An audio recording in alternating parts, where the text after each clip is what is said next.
you would have heard, ani hisgot ko, na dili basta-basta ang mga karaan sa una, musulong sa lain-laing mga lugar, lain-laing mga dapit dinhi sa atong katilingban. In our environment, we don't just go, or kalikupan, we don't just go anywhere. We usually have some form of ritual and rites.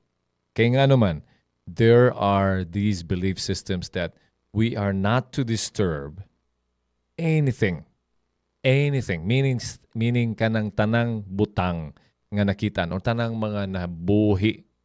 Because our belief was that everything alive is having a spirit.